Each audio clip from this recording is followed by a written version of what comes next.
Patuloy ang isinasagawang imbestigasyon ng Lucena City Police sa panloloob ng 3 kalalakihan na armado ng baril sa isang bahay sa Purok Ilang-Ilang, Barangay Silangang Bayaw, Lucena City.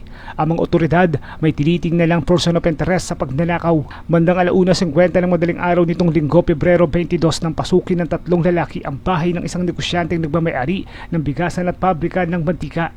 Ang panloloob sa pool sa CCTV, kitang-kita sa video ang pagpasok ng mga armadong lalaki na nakayapak at pawang nakasuot na itim na damit at bonnet. Dalawa sa mga ito ang armado ng baril. Nakuhaan ng video ang paghalughog sa ilang bahagi ng bahay.